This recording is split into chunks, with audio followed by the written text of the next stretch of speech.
Yay, we get to start. Aloha.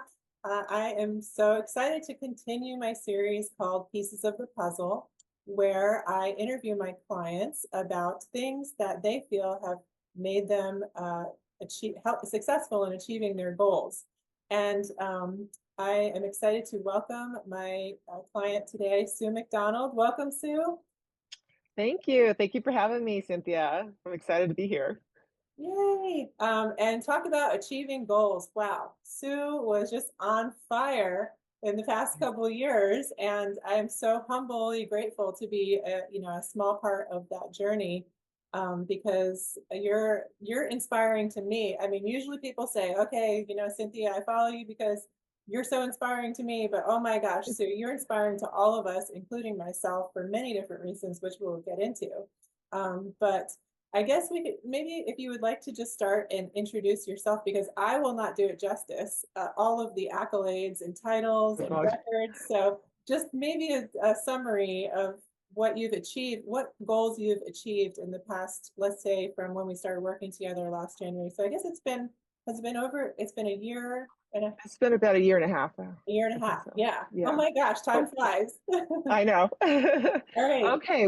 Well, I was about to enter the W60, 60 to 64 age group, and I had my eyes set on multiple world records, and I thought I need to really up my game and do everything possible that I can to set myself up for these goals. And I had wanted to beat like or break 9 world records. This is last year in 2023. And so I, of course, followed you all these years. And I saw that you worked with Olympians and all that stuff. And I thought, to myself, well, if she's working with Olympians, then, obviously what she is telling them to do is working, and any kind of supplements that she recommends are safe. So that was really important to me. So basically, I set out to break my 9 world records, and I was able to achieve it. And then pretty much anything from the 400 through the steeplechase and the heptathlon, all kinds of weird stuff. I was a heptathlete in college, so I kind of had a lot of experience in a lot of different events. And then this year I went ahead and broke 6 world records. One of them got broken by someone else who's very talented, Naringa. And but anyway, so I didn't quite get my goals this year. I think I wanted 8. I think maybe I was being a little bit too ambitious, but I got close and I had a lot of fun. Oh my gosh, wow, that is so much. And I love how you just casually said, and I went ahead and broke 6 more records this year. It's like no big deal. Well, I have yeah. 0 world records for those out there. Well, actually, I think I might have something in a relay somewhere, but I don't know. It could have been broken already. But yeah, which is really hard to be the best in the world, first of all, as a world champion, but it's really even much harder to be the best in the world in history. So that means no one has ever done it before. And so you've done all of these events, 9 to 11. At one point, I think it was 11 or world records that I think I have, well, I that broke you my had own world records. It's hard to everything. count. I mean, it's Yeah, hard to figure it out because some of yeah, them I broke my own world record, so it doesn't mean like I have additional. right. It's So just that well, I kept improving, so yeah, which is that's incredible. Yeah, and yeah, so that's what I'm you have really that happy many about. different events that you are the best in the world at in history. So not even the best in the nation in history, the best in the world in history. I just want to really put an exclamation point on that because it just shows us that sky's the limit as far as what we can achieve if we have all of the pieces of the puzzle. And Exactly. again, I'm so humbly grateful that you came to me for help with metabolics, as one of your, as one of your little pieces. But I did like I love your determination in that you were like, okay, this is what I'm going to do. So I guess Yeah, we can just start, and I can say, what is one of your pieces of the puzzle that helped you get all of those records and, just maintain, injury free basically, and like just keep going because you can't even train that hard for those world records if you're not able to get out there. So that's the first and exactly. foremost thing that, I mean, sorry, I'm interrupting your answer, but like, I just really like to tell people when they start sprinting, especially like you got to make sure that you're doing things correctly so you stay injury free. And I just think it's amazing. Other than getting my spike caught in the track last year, I've been injury free since in my whole 40s. So for Mhm. almost 9 years now, running at my max capacity, injury free. And there are a lot of different ways that comes into play. But I think it's just amazing that you have been able to do all this. So what are some of your pieces of the puzzle? I think the first piece of the puzzle was the biggest one because I went from 7 years of being plant-based eater to adding red meat and poultry to my nutrition protocol. And thanks to you, it was kind of a big step. But you made the transition like really easy for me. I remember we even started off with like beef protein powder, and it was Yeah, chocolate, yeah. and you gave me that to like ease in, the transition. But I have an iron stomach, so I mean the transition was pretty easy anyway. But yeah, so that's the biggest change. And so not only eating the red meat, but eating the red meat at certain times of day, like in the morning, was really strange for me. But I did it, and everything worked out fine. I felt fine in my workouts. I would eat the red meat or steak and go out and run, a full on quality session at the track. So, And a lot of um, people, I think, say to me a couple of things about that. One, the beef protein is one of my favorite ways for any listeners out there who are plant-based and they're maybe looking to incorporate red meat and they haven't for a long time.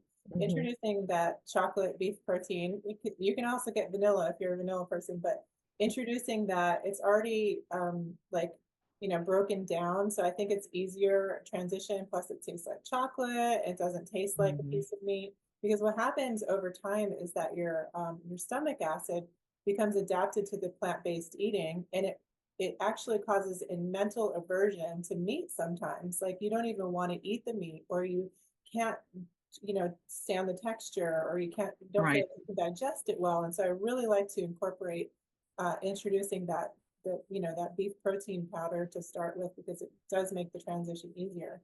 Um, but yeah, so a lot of comments I get when I tell people I eat steak before, a quality session or definitely before a race. I mean, let's make steak as a supplement, pre-race supplement normal, right?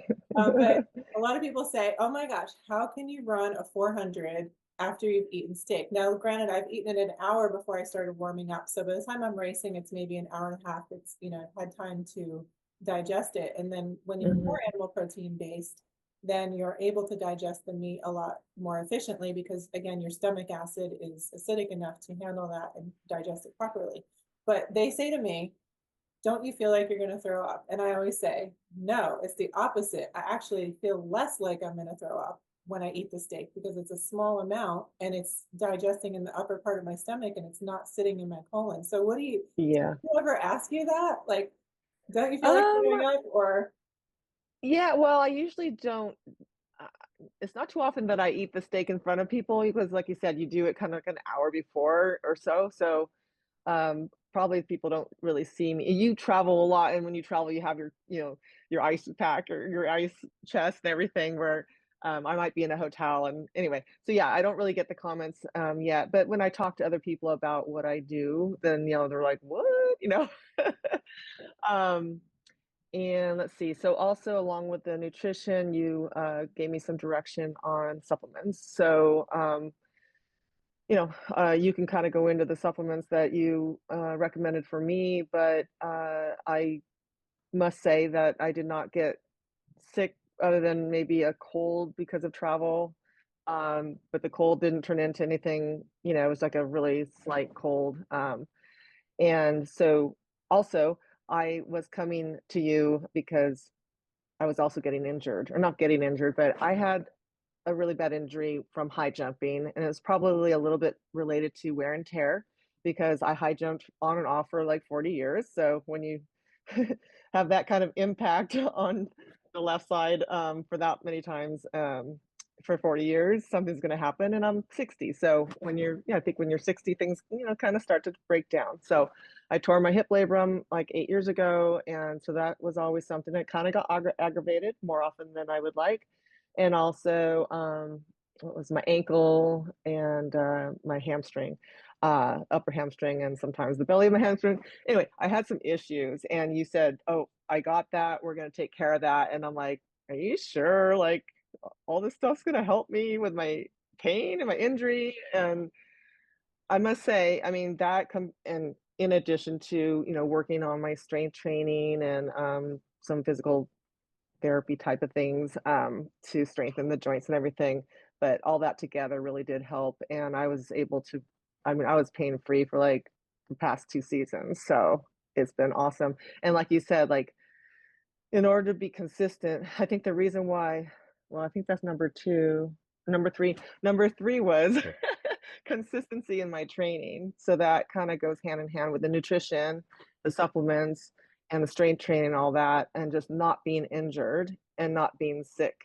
So, really, when people ask me, you know, that's definitely one of the 3 things that was, key to my success. It's just I was able to train because I didn't have to take off 1 or 2 weeks here and there. I mean, every so often you get, like, a little niggle in your foot or something, and you take, like, a couple of cross training days or something like that, but nothing major. Yeah, that's really again like something that I talk about all the time is you have to be able to show up to your workout.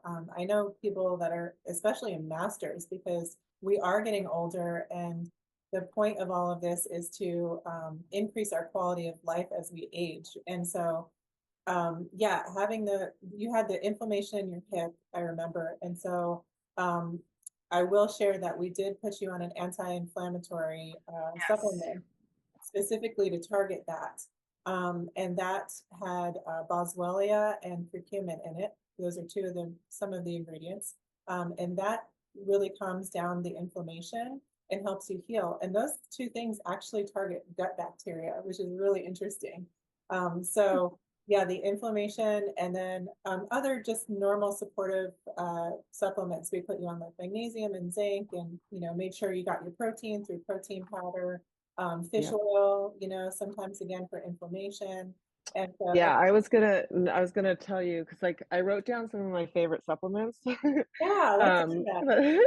The omega-3, I know everyone but listening to this is going to want to know. I didn't go into depth with my other clients too much about it, like what they were taking, but like yeah, but this stuff is like, okay, who I would know that think they that are going to want to know what you took. yeah, I mean, who would have thought that omega-3, like, syrup would taste really good, but it was raspberry lemonade flavor, and it was so good, and I That recommend it ATP to all my labs. friends. Yeah, that Mhm, one's I got recommend ATP it to all labs. my friends. The Sinner Zinc, not that it tasted good, but I just felt like it helped boost my immune system, and then what you were talking about was the inflammies, but I also took some curcumin, but those were the some of my favorites, and of course, the ATP, chocolate protein powder. I make it into a pudding. I got mine right So here. I've been having mine in a coffee mug because I'm trying to reduce my yeah, plastics, but I have my chocolate protein. I've got I actually started adding some mocha collagen into it. I heard Which is about that. Yeah, yeah, I might have to do I'm gonna that. send you some to try. They just came out with it. Okay. And then I started putting in a little bit of the keto brain too when I have a podcast. This is a new company that sponsored me, and I tried the full scoop the first time, a couple times, and it was like too much for me. I had a reaction, Yeah. like because it was just too much. And so Right, right. now I put just like a little tiny bit, and I love it. But yes, I got my chocolate protein. It's so delicious. Yeah, I always like to Best make it tasting into a whey pudding. protein out there. Yeah. Um, yeah, so that was another big reason why I feel like I was successful was the consistency in training, thanks to, the nutrition and the supplements and, obviously the hard work that goes with it. Yeah, so when you're showing up to your practice, and I know your coach is amazing and he gives you some really challenging workouts. I Mhm. worked out with you one day and I was like, whoo, man, this was challenging.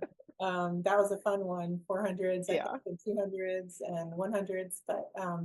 I loved it. But I know he gives you some challenging workouts. And so what kind of mindset do you have when you go into a day when you know it's going to be probably a particularly challenging day? Like, what do you think when you're getting ready to go to practice?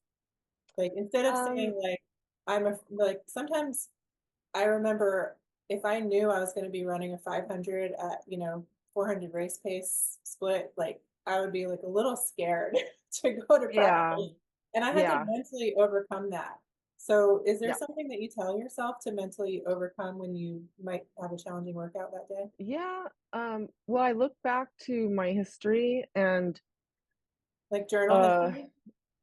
well, I can or even mentally I kind of remember, or I might look back to several weeks or months earlier and see what I have been able to accomplish in the workouts that might be similar, or sometimes, maybe every 4 weeks or something, I get the same workout, and that's really cool because then you get to compare, to that previous one. But there weren't too many workouts that my coach would give me that I couldn't do. And even if I thought, oh my gosh, this one looks like there's no way I'm going to make that pace. Well, for some reason, I was able to make it for the most part. But if I was particularly um, nervous about a particular workout, I would just break it down into smaller pieces and then just focus on each smaller piece. Instead of looking at it, like if it's a 600, I'm going to say, okay, I got three 200s. What am I going to think of the first 200, second 200, the last 200? And then I'll get a break, So you just kind of have to break it down into smaller pieces. And that way it doesn't seem so, It's a good unnerving. analogy. Yeah, I do the same thing. My coach used to get after me and say, just run, just run. But that didn't really, and that works for other people, but that doesn't really work for me because I find myself like I'll get a little bit overwhelmed. So if I have to run, actually, we'll use that example of the race pace 500, right? If I have to run Yeah, 500, split 59 through the 400 or, or faster, what am I thinking of? Guess what? I'm pretending I'm running a 300. That's what I can do is I yeah, run 300 like I know I run a 300 pretty fast and aggressive. And then I come to the maintain or at that 300. I think, okay, now I have to just finish the 400 strong. And that last Mhm. 100 is whatever it is, Right, And right. nine times out of 10, I would hit my 500 target time, but which I ended up not recently, but I ended up running 1 second, only 1 second off of my college best Wow. 500 time. So I was pretty Yeah, excited about that. But yeah. yeah, and so like I just again like sometimes I think it's a good analogy for life too, for our listeners out there. Like you don't have to think about the whole thing, whether it's your work or you know what you have to do to become strong and fast. You can just think about it Mhm, as what can I do today, right? Like what can I do in this moment? What can I do mhm. now that might be a little piece of that larger, mentally, I think Right. that's more, that's the way to do it. That's how you get, Yeah, yeah, definitely. yeah, I I do the agree. same thing in my workouts. I break down each one. And my coach also used to not even tell us what the whole workout was. So Oh, they did that to me in college, my first years of college. We would show up, we wouldn't know. Now talk about nerves. My God, you don't know until you get there, and then you're like, oh. So right one now, time my last coach. year, I remember my teammate and I were talking about how we were, it was like this time of year and we were doing hills. And so there was a routine we would do. We would do like Yeah, 8 hills and then we would go to the track and do a couple of things on the track. And it was usually the same couple of things, which is not like my coach would always change it up, but it would be generally that pattern. So right. we were like, okay, we only have, 3 more hills. And he heard us. And guess what? We ended up with another set of like another three or Oh four yeah. hills because he heard us say, oh, okay, we only have a couple more hills. Like, He saw that you were getting comfortable in that workout. mhm. Yeah, and Yeah. so he sprang it on us, and we still had to do the track workout after that. But Oh yeah, yeah. so do you think you do better with knowing the workout ahead of time? I think so, yes, because I'm really into mental training. And so I like to visualize my workout the night before, just like races. So, and that also helps the nerves. It's like I'll just visualize how I'm going to attack it, how I'm going to feel. I've done a lot of studying on like pain and how to get through pain or discomfort and during races. And one of the things I've learned is, especially since I experimented with the mile in the 1500, which is outside my comfort zone. um That's when I really started studying pain because it's such a long race Is there anything you can share with us? Because I need to know this. well, yeah, basically, one of the big things, one of the big nuggets is to anticipate the pain because you know it's going to happen. So if you anticipate, and you usually know when it's going to start, like in a 400, you know it's going to start probably at the 300, right? I mean, obviously the last 100 is typically really hard. In an 800, just last 200. So you just kind of like you know when it's going to come, you anticipate and just go like, oh, there you are, my friend. There you are, pain. All right, okay, now we're going to start racing. Now this is where we get tough, and we're going to work on form to get us through this race to the When you finish say line. get And tough, like, are you going to put a little more perceived effort towards that area, like um to get to that almost, spot?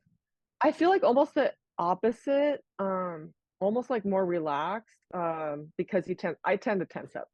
So I have to like relax, but that doesn't mean like I'm not pushing into the ground or using my arms. Usually it's like I do have to use my arms more. So it's more aggressive use of my arms and maybe pushing into the ground more, but not really, really hard because then I'm gonna tighten up. So it's kind of a really fine balance. And I mean, I feel like it took all year to run the perfect 400 for me. I had so many I mean, they weren't bad as far as like time, if people looked at the times, like it would be good for my age group. But Like for you went out me, I'm like, really fast a couple times. hmm? Is that it? I feel like you went out fast a couple times or something like that. Yes, yes, we discussed this. Yeah, I would go out like basically like PR 200 pace and then just, freaking hang on. But in workouts, I would feel like I felt like I was ready to do that, I guess. Or no, I take that back. I would say that the pace, like let's say I go out too fast, the pace felt a lot slower. So I felt like I was going out at, let's say, 29, but it was like 28.5 or something. But because it just felt so good, um, I screwed up. But so then at nationals, when I ran the 61, I purposely went conservative. After the first 50, I went conservative on the first 200. I'm like, okay, I feel like I'm really slow, but I didn't even tie up at the end. I mean, that was like the easiest 400 I've ever done. So That's amazing. And it's so funny. yeah, The 400 really is that balance because you do need to be aggressive at the start, but you also need to be relaxed on the backstretch. You can't tense up at the end, like you said. Like I yeah, actually, I tense up, so I have to remember to roll my shoulders back and down, take deep breaths, keep yeah. same things that you said. And but I remember seeing a picture of me at nationals a few years ago where I ran the 100 that meet, and I also ran the 800 for like I just did a bunch of events, and Right. the 100 meters, the picture of me is like this. I'm running like this, but Yes. I'm trying so hard. Like you said, you get like Right. it's not trying hard. It's maintaining power within your form, I think is what you're saying. Because I was trying too hard. I actually ran a terrible race that Oh race. It yeah. was I not did the the same fun. thing. It Yeah. it And then the because you and 800, I, it was like, yeah, but because so you and I are relaxed. more like we're 400-meter runners, we if we do a 100, it's kind of for fun. Like I signed up for the Huntsman Games. I'm going to do the 100 on Wednesday. And, I think I ran Can't that wait two to see years you run the ago. 100. That's gonna be so fun. I know, but I'm definitely not sharp or anything, but it'll be just for fun. But yeah, I have to just remember, to get out hard, but then, that whole last 50 is going to be, you have to relax. Otherwise your shoulders are going to be up in your ears. Yeah, I tend So to do that. yeah. Yeah, so that, yeah, running that perfect 400, so you're visualizing and, having it all come together. So is mental work part of your pieces of the puzzle? Oh yeah, definitely. It's not written down, but it should have been because it's probably top uh, one A. But yeah, I remember you talking about that, and you remind me a lot of times because if our listeners don't know, we talk track all the time. We talk yeah, like a couple times a week, and I love it yeah, because again, you're so inspirational to me, and I just, I always have some questions, and you have some questions for me. It's like it's so much fun to talk track. But yeah, and so yeah, you're reminding me because sometimes I find myself I'll say something and it'll actually be kind of negative or so, not really, or I'll say not focused on the positive, and you'll remind me, oh no, you can't think that way. You got to focus on Mm-hmm. the positive. Think of it this. Yeah, yeah, definitely. Like last year, I started working with, I partnered with a sports psychologist, or she's maybe called a sports coach, um, Sarah Green Falk. And so we've worked together. And I also started, I think it's called biofeedback. So I started that this year, which it just kind of like helps you get into a relaxed mode, relax and then like relaxing your heart, controlling your heartbeat and all that stuff. But the whole visualization and the mantras and all that stuff I do every day. Oh, in season, I do it every day. Do you do it a I take a, particular I have to tell my time? family, like, I'm gonna go do my mental training and I'll go in my bedroom and close the door and lay on my bed and And just go to work. what time of day and how long do you spend on that? It varies. I try to do it during the day because otherwise I'll fall asleep at night. Anytime I lay down, I get tired. But yeah, usually it's during the day. Maybe after I've done my workout. So I'm like visualizing for the next day. Or I do no, actually I take that back. Sometimes I do it at night. Oh yeah, if I forgot to do it during the day, I will do it when I'm about ready to go to sleep because I'll remember that I didn't do it, and I have to do at least something. So I will at least go through whatever it is I have to do the next day. Or if I'm like when I was getting ready for Worlds, I had a really big goal to win, and I'm usually going after records, which is kind of time trialing. So this is kind of different and fun. But so I had to visualize it in that way, more of like winning. But I did do a lot of the visualization for Worlds every day, every night, Okay, I have a leading question up to about it. that actually, about Worlds. So, I didn't go to Worlds, this latest one in Sweden, but I noticed that the weather was pretty terrible. Like it was cold and windy and rainy. And Yeah, how do you approach that when you visualize for, like, say you have a race the next day and it's been crappy weather, it's going to be crappy weather. Like, yeah, do you visualize yourself in the rain, like with that challenge? Like, do you always yeah, do I it, or do because it so, was not just rainy, but it was a little cooler than normal and it was windy. It was ugly. But yeah, but the thing is, like, we had kind of a really rainy and windy winter. And when I work out, I do two track sessions a week, and one of them is early morning because the people I train with all work 9 to 5 jobs. So they have to get it done like before their eight to five or 9 to 5 job. So we're at the track at like 5:30 a.m., starting at like 6:50, I think it is. Um, and many of those times it would be dark, it'd be raining, and it'd be super windy. And so I would think back to that time, and go, I got this covered. I have a lot of experience doing, really hard workouts in this weather. So that was one thing I would think about. And I would think about all the different situations that could happen. So even, not just the weather, but like I'll visualize myself going from the call room to the track, seeing my competitors and, getting into the blocks, everything. Just the announcer, and one of my friends, Allison Wood, who's, world champion high jumper.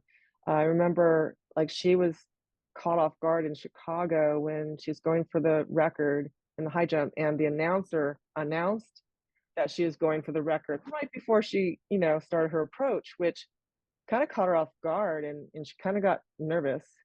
So she's really big on mental training too. So she went to work and started, visualizing the announcer announcing that she was going to attempt the world record or whatever. And she's like, I'm prepared. Next time they can go ahead and announce, I'll be fine.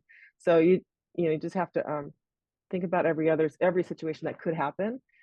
Even like, let's say you're doing a mile or something where there's race strategy. You have to think about all the different strategies that can happen. Maybe someone goes out really fast. What am I going to do? If pace goes out really slow, am I going to try to take the lead? You know, all that stuff. You have to think about all the different scenarios and have like something ready to go to deal with it. yeah. Oh my gosh, that's so much gold right there. I love that, because those are all so important. Yeah, I am really big on the visualization too. And like nutrition wise, a lot of people don't realize, but when you're eating more protein, fat adapted, your myelin sheaths are actually more supported because B12, folate, that all helps make that myelin sheath as well as the fats. And so when you switch from like a really high carbohydrate type diet to protein and fats, you're actually supporting your nerve sheaths. So your nerves are a little bit less and you're able to kind of control your emotions a little bit more on the starting line. I remember when I won my world championship race, I was not nervous at all. I was excited to be there. Like I was like, yeah, okay. I almost felt like a stallion trying to get out of the gate. Like I couldn't wait to, Yeah.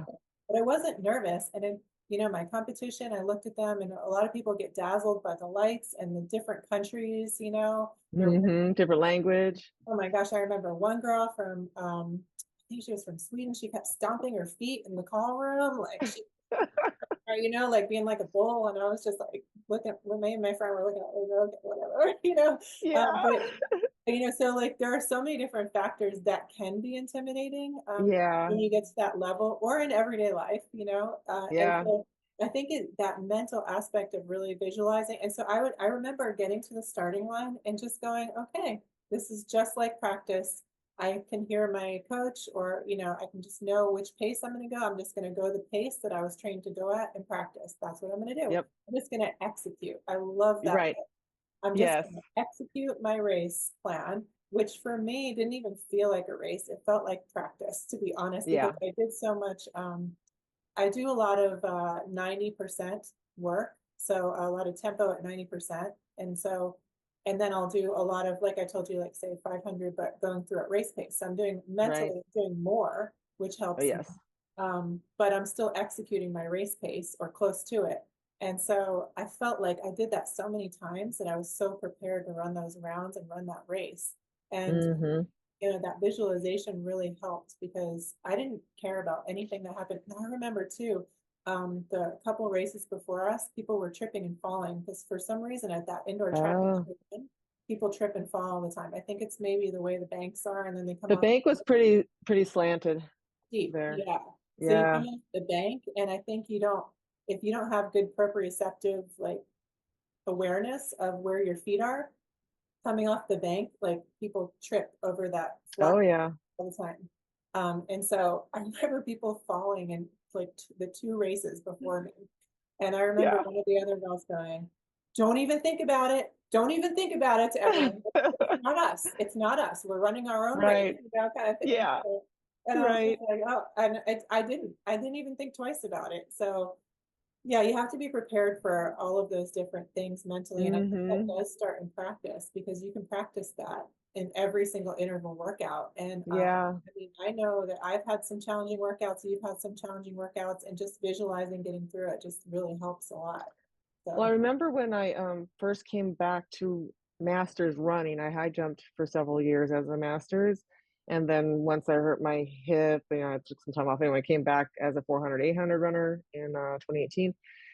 And so I kind of felt like I was starting over, right? And so I remember I get to as my one first indoor track meet where I ran, and the warm up, I wasn't really prepared. Like I didn't visualize back then really, and I didn't really I knew what my normal warm up was, but I would watch like I would just see someone doing leg swings or something, and I would just copy what they're doing. I was so nervous. And so, like one thing I do for my clients, I teach them to make index cards because you do sometimes get nervous even at the warm up, and seeing your competition sometimes makes you nervous, which you can work on with the mental training to get rid of that. But at that time, so I would myself and I have my clients write down on an index card their warm up exercises because I used to just forget what to do and I would just look at everyone else and just do whatever they do. So that's kind of another yeah, I tip think for when sticking you get to your nervous. routine, if you can establish a good, like, like I have a dynamic warm up for sprinting, for free for everyone on my YouTube. And I feel like if you just stick to that same routine, like every time you practice, and then you just think, that's another way to really relax before competition is just saying, I'm just doing my routine, right? And you do Yeah, the routine. Whatever you can control, you do control. And if something's out of exactly. control, then you just accept it, right? It's out of your Hmm. control. So like I teach my athletes to try to control their food. So for the example, I had a new client who was an Olympian who went to the World Championships in Doha a few years ago, and she was asking me like, which box should I choose, the fish box or the chicken box for whatever foods they were giving to them? And I was like, neither. You are not eating that food. We do not know where that came from. We do not know what, gluten was added or sauces or artificial ingredients that you might react to. Like you or your mom is going to go to the steakhouse and get you a steak that you've already eaten, you already know it agrees with you, and then you're going to take that to your competition. She's like, oh, okay, yeah, I get it now. Yeah. So if you Yeah. can control the aspects of what, your environment, then you should, just like again in daily life, if you can control your food rather than eating out all the time, you're going to have better results than if you're relying on someone else to do it. So, but not to be Yeah. a control freak, not like that, but if it's because equally you have to accept that if something is out of control, you can visualize your way through that challenge. Right. Yep, absolutely. Okay, so what is another piece of the puzzle for you? I think the other big piece is just getting more sleep. So my husband and I used to own a coffee shop, and actually up to three coffee shops at one time. So I think you can relate My to husband, this type for of those business. listeners that don't know, my husband is in the restaurant business. So we have a food truck Yes. and a restaurant. So yeah. Yes. So the hours, at a coffee shop, I think when my husband kind of had to go back to work as an engineer for, I don't know, like a year and a half during this 10-year stint, I had to become the opening person. So I kind of got used to sleeping like 4 or 5 hours a night. And so when I met you, okay, like sleep is really important. I knew, and also, I mean, I do a lot of my own research too, which aligns with what you teach me. But sleep is something that you can control, and sleep is free. So why not, make sure you get like 7 to 9 hours of sleep? And I'm like, okay, well, that's a lot more than I get right now. So we worked together on a sleep protocol with supplements, and that really helped. And then I also sleep with like a sleep mask. Um, and that helps like just, because I don't have blackout blinds or anything like that. And then sometimes I listen to like yoga nidra off of YouTube to help me go to sleep, like a deep rest type of, I don't know really how you explain it, but Yeah, it's it's, I have I have that too where I listed on my lifestyle type things, recommendations for my clients, and it's like the Insight Timer app has a Relax and Sleep Well is my favorite one. I think it's Glenn Harold, maybe is his name, but I swear to God, it hypnotizes you. Like oh yeah, you're yeah. hypnotized into sleep. It's Sometimes so I'm out good. like so quick. Yeah, Yeah. it's great. So I really so if I usually wake up really early. So I just make sure I go to bed really early. And my family kind of laughs at me, but sometimes I go to bed at like 8:30 at night. Every time I go to bed. Um yeah. So, it's a little embarrassing sometimes, but if there's a party or something, I'll stay up late and stuff like that. But for the most part, I try to be consistent with that. And I can really tell because I wear my Garmin to sleep. I think you don't approve of that, but No, um, I don't like wearing Wi-Fi or sleep tracking. yeah, but Earbuds for the record, but it's okay for podcasts yeah, sometimes. I do wear my Garmin, and it that way I don't have to like take my resting heart rate in the morning. But so I can kind of see when I don't get enough sleep, my resting heart rate is a lot higher. So that's another Yeah, reason to I get think more it's sleep. so interesting because have you ever seen those CGM monitors that people wear? It's a continuous Hmm. glucose monitor. So I don't really like over tracking. I think it can become obsessive for some people. And so Yes, I try definitely. to not have people track their weight on the scale every day or track their sleep too much or track calories or anything like that. Like Because I then you're stressing out, like, did I get enough? I Yeah, that can overweight, raise cortisol. Like, so I'm just really kind of opposed to a lot of tracking. I think sometimes, of course, the data is very important, but like, obsessively tracking, I don't like. But so one of them had a continuous glucose monitor, which sometimes can be too much tracking. But what really came out of it, the most important lesson for the ones that did wear it, was that the sleep impacted the insulin response more than any Mm, other foods consistently. So if they had a bad interesting. night's sleep, that glucose was elevated in their blood throughout the whole next day. It wasn't just a Wow. spike like they ate a donut and then it came back. Right. It was elevated throughout the whole day. So Interesting. yeah, Well, the they do sleep say that to lose weight, if you don't get enough sleep, you're gonna have a hard time losing weight. I know that's yes, because it true. spikes the insulin response. Yeah, Mm-hmm. the glucose was Yeah. elevated throughout the whole next day. So Yeah. and yeah, and then plus you do that basically that meditation, the journaling, the visualization. I think that helps Mm-hmm. me wind down as well. Like I Yeah. write down some notes for the day, maybe a little goal for the next day, and I find that has really helped me. And what you're grateful for. I thought that was a really great lesson is, the whole gratitude, um, Oh yes, there's journaling like at right what night. the mentor taught me, and that was who did you help today? Who helped you today? What did you learn, and what are you thankful for? So, like, if you didn't help anybody, then probably you got some work to do. If nobody helped you, then you really have some work to do.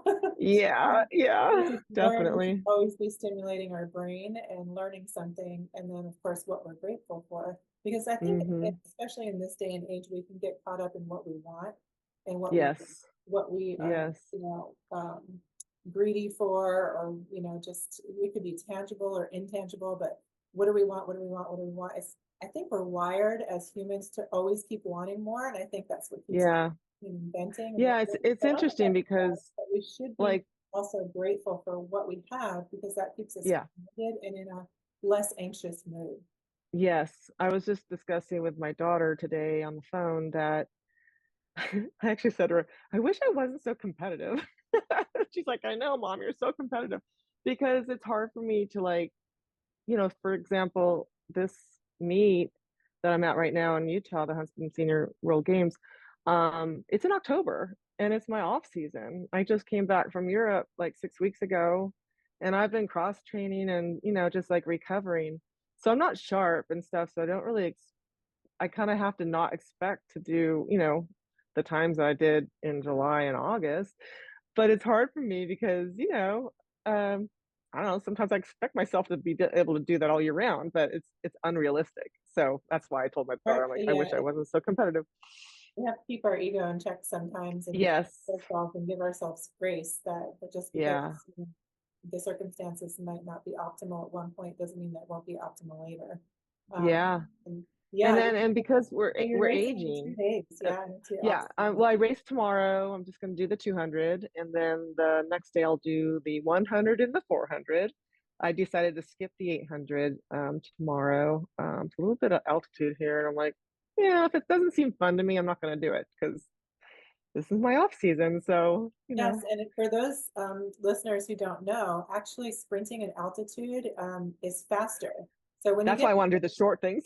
when you get more into the endurance realm, then you're going to be a little bit more taxed if your oxygen saturation isn't on point. But for the short distances, the air is actually less dense. So if you're sea level, which you are, you're training sprinting at sea level, which is Hmm. amazing. It's the best place to train sprinting because the air is so dense, you actually have resistance. And so then when you get to altitude, you fly. So I think I read somewhere that some of the fastest records for like the 60 are at altitude.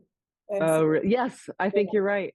Yeah, I think you're right. I mean, I'm not sharp. I've been basically just running couple days a week for the past 6 weeks, but and my practices have been going well. So the 2 days a week I've been running, they've been going pretty well. So I might surprise myself. I'm going to be happy with whatever happens. That's what and I'm plus telling you're myself. having fun.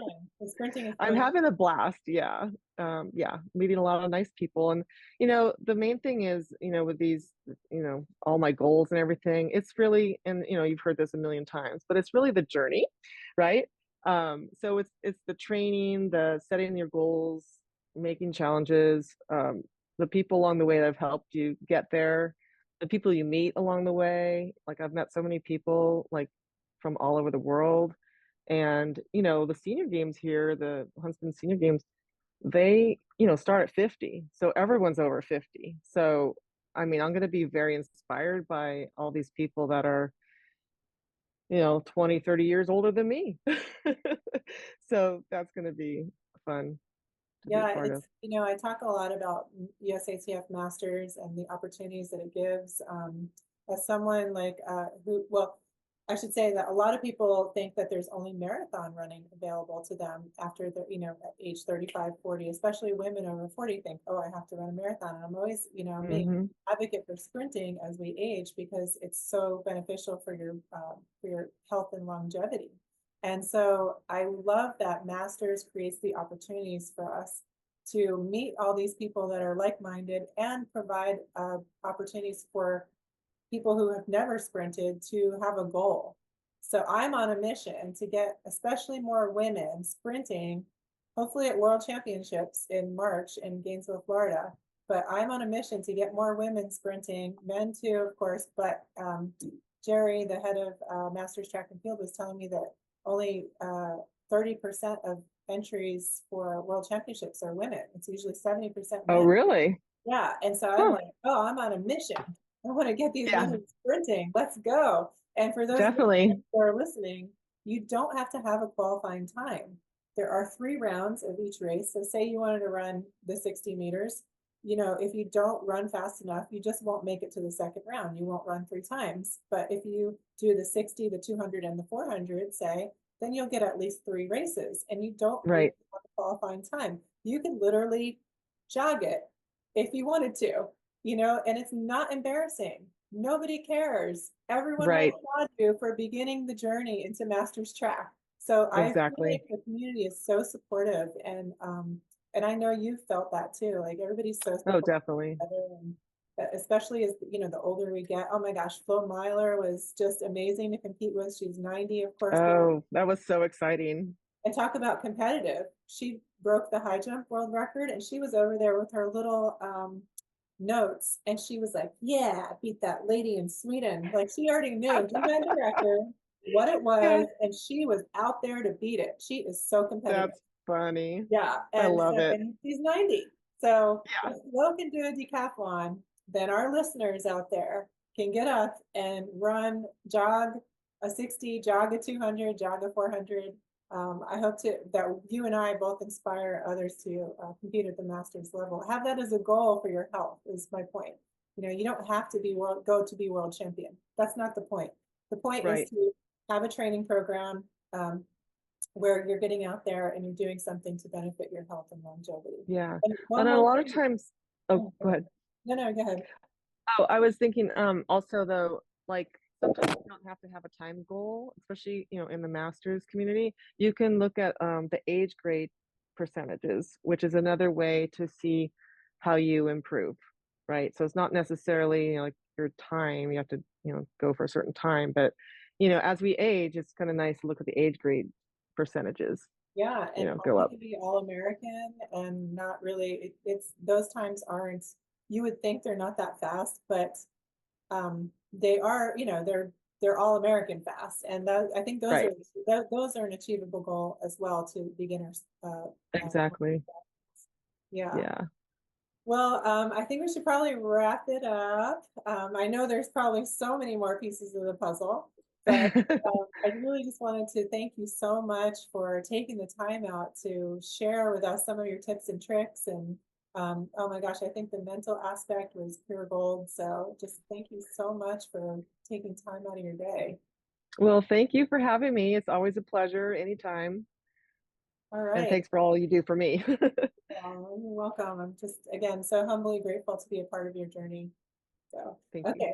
Well, I'll talk to you soon. Aloha. Okay.